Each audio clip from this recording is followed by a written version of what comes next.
അതായത് നിയമസഭാ പ്രതിപക്ഷ ഉപനേതൃസ്ഥാനത്തെ ചൊല്ലിയുള്ള തർക്കം, ഈ പറയുന്ന CPI-യും CPM-ഉം തമ്മിലുള്ള തർക്കം ഇപ്പോഴും ഇങ്ങനെ നടന്നുകൊണ്ടേയിരിക്കുക. അപ്പം ഇതിനിടയിൽ ഈ പറയുന്ന CPM ഒരു എന്താ തിരികെക്കയറ്റൽ നടത്തി. അതായത് KN ബാലഗോപാലിനെ ഈ സ്ഥാനത്തേക്ക് എത്തിക്കാനുള്ള ഒരു ശ്രമം CPM-ന്റെ ഭാഗത്തുനിന്ന് ഉണ്ടായി. ഇതിനെ തിരുവഞ്ചൂർ അപ്പാടെ അങ്ങ് വെട്ടി, അല്ലെങ്കിൽ തിരുവഞ്ചൂർ ഇതിനെ ബ്ലോക്ക് ചെയ്തു. എങ്ങനെയാണെന്ന് ചോദിച്ചു കഴിഞ്ഞാൽ, അതായത് സഭാമന്ദിരത്തിലെ പ്രധാന ബ്ലോക്കിൽ KN ബാലഗോപാലിനായി ഓഫീസ് മുറി അനുവദിക്കണമെന്ന് CPM-ന്റെ ആവശ്യം തിരുവഞ്ചൂർ രാധാകൃഷ്ണൻ തള്ളിക്കളഞ്ഞു. ഇത് ശരിക്കും പറഞ്ഞാൽ ഇതിൽ നമ്മൾ കാണേണ്ട വേറൊരു സീരിയസ് ആയിട്ടുള്ള ഒരു ഇഷ്യൂ എന്ന് വെച്ച് കഴിഞ്ഞാൽ, CPM-ഉം CPI-യും തമ്മിലുള്ള അകൽച്ച മുന്നണിക്കുള്ളിൽ എത്രത്തോളം ശക്തമാണ് എന്നുള്ളതിൻ്റെ ഏറ്റവും ഒടുവിലത്തെ ഉദാഹരണമായിട്ട് നമുക്ക് കാണേണ്ടി വരും. കാരണം എന്താണെന്ന് ചോദിച്ചു കഴിഞ്ഞാൽ, ഇപ്പം നിലവിൽ ഇത് പിന്നെ ഈ പറയുന്ന ബാലഗോപാൽ എന്ന് പറയുന്ന പബ്ലിക് അക്കൗണ്ട്സ് കമ്മിറ്റിയുടെ ചെയർമാനാണ്. അപ്പം അതിന് വേണ്ടിയിട്ട് അദ്ദേഹത്തിന് പ്രത്യേകം ഓഫീസുണ്ട്. എനിക്കൊന്ന് അഡ്മിനിസ്ട്രേറ്റീവ് വിങ്ങിലാണ് മറ്റാണ് അതിൻ്റെ ഓഫീസ് വരുന്നത്. ഇത് പിന്നീട് ഇതിനോട് ചേർന്നിട്ട് ഈ സഭാമന്ദിരത്തിൽ തന്നെ ഓഫീസ് വേണം എന്നാവശ്യപ്പെട്ടുകൊണ്ട് തിരുവഞ്ചൂരിനെ സമീപിച്ചു. തിരുവഞ്ചൂർ വളരെ സ്പഷ്ടമായി കാര്യങ്ങൾ പറഞ്ഞിട്ടുണ്ട്. അതായത് അങ്ങനെ ഒരാൾക്ക് അനുവദിക്കണമെങ്കിൽ അത് നമ്മൾ നോക്കിക്കഴിഞ്ഞാൽ അതാരായിരിക്കണം? സ്വാഭാവികമായിട്ടും പ്രതിപക്ഷ ഉപനേതാവായിരിക്കണം. പ്രതിപക്ഷ ഉപനേതാവ് ആയിട്ടൊരാൾ നിയമിക്കപ്പെട്ടിട്ടില്ല LDF-നെ സംബന്ധിച്ച്. പ്രതിപക്ഷ ഉപനേതാവിനെ നിയമിക്കേണ്ടത് ആരാണ്? അല്ലെങ്കിൽ അങ്ങനെ ഒരു പേര് സഭാ നേതൃത്വത്തിൽ അല്ലെ സഭാനാഥൻ ആണ് തിരുവഞ്ചൂരിനോട് പറയേണ്ടത് ആരാ? പ്രതിപക്ഷ നേതാവാണ്. അതായത് പിണറായി വിജയനാണ് പറയേണ്ടത് ഇന്നാളാണ് പ്രതിപക്ഷ ഉപനേതാവ് എന്ന് പറഞ്ഞിട്ട് ഈ പറയുന്ന ഒരു കത്ത് സഭാ നേതൃത്വത്തിന് കത്ത് അപേക്ഷയായിട്ട് പോലും കൊടുക്കേണ്ട ആവശ്യമില്ല.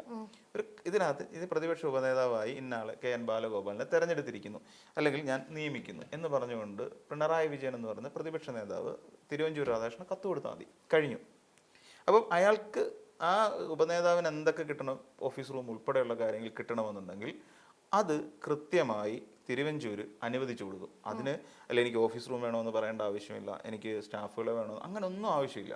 ഇതെല്ലാം കൃത്യമായി സഭയിൽ എന്തൊക്കെ പ്രയോറിറ്റി നമ്മുടെ സഭാനാഥന് അല്ലെങ്കിൽ പ്രതിപക്ഷ ഉപനേതാവിന് കിട്ടും, അതെല്ലാം കിട്ടും. അപ്പോൾ ഇവിടെ CPM ചെയ്യുന്നത് എന്താ? നിലവിൽ അവിടേക്ക് വരേണ്ടിയിരിക്കുന്നത് എന്ന് വെച്ചാൽ കാലങ്ങളായിട്ടുള്ള ഒരു പ്രോസസ്സ് അനുസരിച്ചും കാലങ്ങളായിട്ടുള്ള രീതി അനുസരിച്ചും അവിടെ പ്രതിപക്ഷ ഉപനേതാവായിട്ട് വരേണ്ടിയിരിക്കുന്നത് CPI-യുടെ ഒരു നേതാവാണ്. കാരണം എന്താ? ആ ഘടകകക്ഷി CPI ആണ്. ആ CPI-യിൽപ്പെട്ട ഒരു നേതാവായിരിക്കണം ഉപനേതാവായിട്ട് വരേണ്ടത്. അതിന് പകരം ഈ പാർട്ടി എന്തുകൊണ്ട് അപേക്ഷ കൊടുത്തു, എങ്ങനെ അപേക്ഷ വന്നു, നമ്മളിവിടെ മനസ്സിലാക്കണം. ഇവിടെ ആരാണ് ശരിക്കും പറയേണ്ടത്? പിണറായി വിജയൻ പറഞ്ഞിട്ടുണ്ടോ? ഇല്ല. അവിടെയാണ് രസം. പിണറായി വിജയൻ പറഞ്ഞിട്ടില്ല KN ബാലഗോപാലിനെ എൻ്റെ ഉപനേതാവായിട്ട് മാറ്റണം എന്ന് പിണറായി വിജയൻ പറഞ്ഞിട്ടുമില്ല, കൊടുത്തിട്ടുമില്ല ഒരു പേപ്പർ. അപ്പോൾ ഇവിടെ എന്താ നടന്നിട്ടുള്ളത്? ഒരു ബൈപ്പാസിങ് നടന്നിട്ടുണ്ട്, തിരികെ കയറ്റൽ എന്ന് വെച്ചാൽ സിമ്പിളായി പറഞ്ഞാൽ പിണറായി വിജയൻ എന്ന് പറയുന്ന ഒരു നേതാവിനെ ഓവർകം ചെയ്തുകൊണ്ട് ഇവിടെ നിന്നുകൊണ്ട് അദ്ദേഹത്തെ ഒഴിവാക്കി നിർത്തിക്കൊണ്ട് വേറെ ഒരു സൈഡ് വഴിയിൽ നിലവിൽ PAC ആയിരിക്കുന്ന ബാലഗോപാലും പാർട്ടിയും കൂടെ ചേർന്ന് ഒരു കളി കളിച്ചു. ഇതാണ് നിലവിൽ സംഭവിച്ചിരിക്കുന്നത്. ഇതിൽ നമ്മൾ എന്ത് മനസ്സിലാക്കണം? പിണറായി വിജയൻ എന്ന് പറയുന്ന ഒരു നേതാവിന് CPM എന്ന് പറയുന്ന ഒരു പാർട്ടിയിൽ അല്ലെങ്കിൽ തെക്കൻ കേരളത്തിൽ നിന്നുള്ള ഒരു സംഘമുണ്ട്. ഇപ്പം V ശിവൻകുട്ടി ഉണ്ട്. ഈ V ശിവൻകുട്ടി MLA അല്ല നിലവിൽ. പക്ഷെ ശിവൻകുട്ടി ഇപ്പൊ ശ്രമിച്ചുകൊണ്ടിരിക്കുന്നത് എന്താ? ശിവൻകുട്ടി നിരന്തരം ഫേസ്ബുക്കിൽ പോസ്റ്റ് ചെയ്യുന്നുണ്ട്. അല്ല, ശിവൻകുട്ടി ദിവസവും പത്രസമ്മേളനം വിളിക്കുന്നത് തിരുവനന്തപുരത്തുള്ള മീഡിയക്കാർ അതിനെതിരെ പരാതി ആശങ്ക അതായത് അറിയിച്ചിട്ടുണ്ട്. കാരണം രാവിലെ എഴുന്നേറ്റ് ശിവൻകുട്ടിയുടെ ബൈറ്റ് എടുത്തിട്ട് മറ്റുള്ളടത്ത് പരിപാടിക്ക് പോകാൻ പറ്റത്തുള്ളൂ എന്ന് പറയുന്ന ഒരു അവസ്ഥയുണ്ട്. അതെ, അതാ പറഞ്ഞത്. അപ്പോൾ അവിടെ തിരുവനന്തപുരത്ത് നിന്നുകൊണ്ട് V ശിവൻകുട്ടി പത്രസമ്മേളനം നടത്തുന്നു. എല്ലാ പത്രസമ്മേളനത്തിനും മാധ്യമപ്രവർത്തകർ വരുന്നു, എല്ലാ ദിവസവും വരുന്നുണ്ട്. ഇതെന്താ ഉദ്ദേശിക്കുന്നത്? KN ബാലഗോപാൽ മാധ്യമങ്ങളെ കാണുന്നുണ്ട്.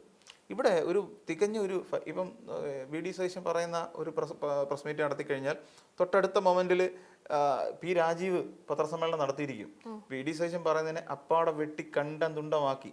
അതിന് എത്രയോ നാളിന് ശേഷമാണ് പിണറായി വിജയൻ എന്ന് പറയുന്ന ഒരു നേതാവ് അല്ലെങ്കിൽ പ്രതിപക്ഷ നേതാവ് മാധ്യമങ്ങളെ കാണുന്നത്. നമ്മൾ ചിന്തിച്ചു നോക്കിയാൽ മതി. ബാലഗോപാൽ മാധ്യമങ്ങളോട് സംസാരിക്കും, ശിവൻകുട്ടി മാധ്യമങ്ങളോട് സംസാരിക്കും, P രാജീവ് മാധ്യമങ്ങളോട് സംസാരിക്കും. ഇതിനും ശേഷമാണ് MV ഗോവിന്ദൻ മാഷും പിണറായി വിജയനും മാധ്യമങ്ങളെ കാണുന്നത്. അപ്പം ഒരാഴ്ച അല്ലെങ്കിൽ ഒരു 3-4 ദിവസത്തെ കാര്യങ്ങൾ ഒരുമിച്ച് പിണറായി അഡ്രസ്സ് ചെയ്യും. പക്ഷെ അത് തെറ്റായ നയമാണ്. ശരിക്കും ഒരു വിഷയത്തിൽ പണ്ട് വി ഡി സതീശൻ പ്രതിപക്ഷ നേതാവായിരുന്നു. ഇപ്പൊ എങ്ങനെയായിരുന്നു? വി ഡി സതീശൻ ഒരു സംഭവം കഴിഞ്ഞ ഉടനെ വി ഡി സതീശൻ അതിന്റെ പത്രസമ്മേളനം നടത്തുക. ഇപ്പം പിണറായി വിജയൻ ഇന്ന് ഇപ്പൊ ഉച്ചയ്ക്ക് കോഴിക്കോട് സംസാരിച്ചെങ്കിൽ ആ ഉച്ചയ്ക്ക് 1:30 സംസാരിച്ചെങ്കിൽ 1:35 വി ഡി സതീശൻ പത്രസമ്മേളനം വിളിക്കും. അത് കഴിഞ്ഞ് പിണറായി വിജയൻ തിരിച്ച് ഇങ്ങോട്ട് വരുന്ന വഴിയിൽ കണ്ണൂർ എത്തിയിട്ട്, കാസർഗോഡാണെങ്കിൽ കണ്ണൂർ എത്തിയിട്ട്, അല്ലെങ്കിൽ ഇവിടെ എത്തിയിട്ട് എറണാകുളം എത്തിയിട്ട് 3:45 പത്രക്കാരെ കണ്ടിട്ടുണ്ടെങ്കിൽ 3:47 തിരുവനന്തപുരത്ത് വീണ്ടും വി ഡി സതീശൻ പത്രസമ്മേളനം വിളിക്കും. അപ്പം ഈ ഒരു മുഖ്യമന്ത്രിയുടെ പത്രസമ്മേളനം കഴിഞ്ഞ ഉടൻ തന്നെ അടുത്ത പ്രതിപക്ഷ നേതാവിന്റെ പത്രസമ്മേളനം എന്ന് പറയുന്ന ഒരു പൊതു രീതി ഇപ്പൊ പിണറായി വിജയൻ പ്രതിപക്ഷ നേതാവായപ്പോൾ മാറി. ഇതുകൊണ്ടാണ് പൊതുവിൽ പാർട്ടി ദുർബലപ്പെട്ടു എന്നുള്ളൊരു തലത്തിലേക്ക് പോകുന്നത്. ഈ ദൗർബല്യങ്ങളെ മറികടക്കാൻ വേണ്ടിയിട്ട് ഇപ്പൊ ഗോവിന്ദ മാഷ് എത്ര തവണ പത്രസമ്മേളനം നടന്നു. പക്ഷേ ഗോവിന്ദ മാഷിന്റെ പത്രസമ്മേളനത്തിൽ പലർക്കും ഇപ്പം വലിയ താല്പര്യമില്ലാതായി. സഖാവെ നിങ്ങൾ മാറൂ, പാർട്ടിക്കാർ പോലും പറയുന്നതാ, സഖാവെ നിങ്ങൾ മാറി നിൽക്കൂ, നിങ്ങളെ വേണ്ടതായി, നിങ്ങളാണ് തോൽവിക്ക് കാരണം എന്ന് പറഞ്ഞുകൊണ്ട് ഇവിടുത്തെ കുട്ടി സഹാക്കന്മാരല്ലെങ്കിൽ താഴേക്കിട്ടുള്ള സഹാക്കന്മാർ പറഞ്ഞു തുടങ്ങി, നിങ്ങൾ മാറി നിൽക്കാൻ സമയമായി. അപ്പോൾ അത് ഉൾക്കൊള്ളുക.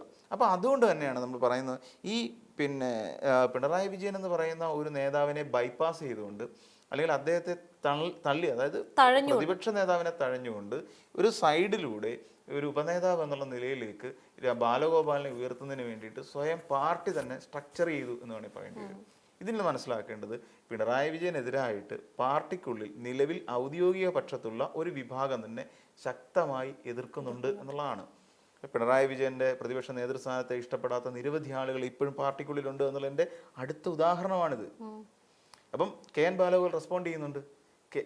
നമുക്കറിയാം കഴിഞ്ഞ സഭാ കാലഘട്ടത്തിൽ KN ബാലഗോപാൽ പറഞ്ഞത്, ഷിബു ബേബി ജോൺ പ്രസംഗിച്ചു കഴിഞ്ഞപ്പോൾ അന്ന് പറഞ്ഞെന്താ, ഇതൊക്കെ കേട്ടോണ്ട് ഇരിക്കാൻ കഴിയുമോ എന്ന് പിണറായി വിജയനെ ചൂണ്ടി KN ബാലഗോപാൽ ചോദിക്കുമ്പോൾ അതിന്റെ അർത്ഥം, എൻ്റെ പൊന്ന് പ്രതിപക്ഷ നേതാവെ, നിങ്ങളെ ഈ സ്ഥാനത്തിന് യോഗ്യനല്ല എന്ന് ബാലഗോപാൽ പറയാതെ പറയുകയാണ്. സോ നിങ്ങൾ മാറി നിൽക്കണം, നിങ്ങൾ മാറി നിൽക്കൂ, ഞങ്ങൾ വരട്ടെ. കാര്യം എന്താ, പ്രായക്കൂടുതലുണ്ട്, സ്പോണ്ടേനിറ്റി കുറവാണ്. പണ്ട് മുഖ്യമന്ത്രിയായിരിക്കുന്ന സമയത്ത് പിണറായി വിജയൻ പറയുന്നതെല്ലാം കേൾക്കാൻ ആളുണ്ട്. കാരണം മുഖ്യമന്ത്രി കാര്യമായിരുന്നു അദ്ദേഹം പറഞ്ഞുകൊണ്ടിരുന്നത്. അന്ന് നമുക്ക് പുള്ളിക്ക് പ്രസംഗിക്കുന്ന കാര്യങ്ങളെല്ലാം കേൾക്കാൻ, കാരണം മുഖ്യമന്ത്രിയാണ്. ഇന്ന് ഇത്രയും പിണറായി വിജയൻ ഇന്ന് ഒരു പാർട്ടി സെക്രട്ടറി അല്ല, ഇന്ന് പ്രതിപക്ഷ നേതാവായിരിക്കുന്ന സമയത്ത് പോലും എഴുതി വായിക്കുന്ന കേൾക്കാൻ ഇന്ന് മാധ്യമങ്ങൾക്ക് പോലും താല്പര്യമില്ല.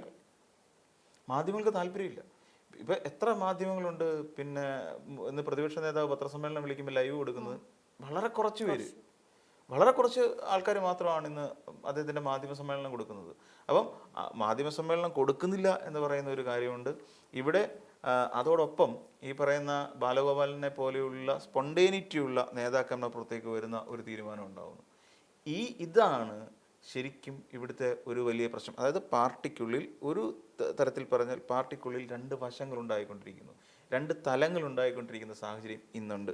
അത് ഒന്ന് ബാലഗോപാൽ അടങ്ങുന്ന തെക്കൻ വശവും ഗോവിന്ദൻ മാഷും പിണറായി വിജയനും അടങ്ങുന്ന ഒരു വടക്കൻ വശവും മലബാർ വശവും. ഇങ്ങനെ രണ്ട് വശങ്ങൾ ഒരുങ്ങിക്കൊണ്ടിരിക്കുന്നു. എത്രയും പെട്ടെന്ന്, എൻ്റെ ഒരു ഊഹം ശരിയാണെങ്കിൽ അധികം വൈകാതെ തന്നെ പ്രതിപക്ഷ നേതാവിനെ പുറത്തേക്ക് ഉള്ള വഴി നമ്മുടെ മുഖ്യമന്ത്രി പിണറായി വിജയനെ സംബന്ധിച്ചിടത്തോളം അദ്ദേഹത്തിന് പുറത്തേക്കുള്ളൊരു വഴി ഒരുങ്ങും. വെട്ടിക്കൊടുക്കുകയും ചെയ്യും. CPI പാർട്ടിയിൽ നിന്ന് പുറത്തേക്ക് അല്ലെങ്കിൽ മുന്നണിയിൽ നിന്ന് പുറത്തേക്ക് പോകാനുള്ള ഒരു വഴിയും ഇതിൽ നിന്ന് ഒരുങ്ങാനാണ് ഏറ്റവും നമ്മളിപ്പം നോക്കുമ്പോൾ നമുക്ക് മനസ്സിലാക്കാൻ കഴിയുന്നത്.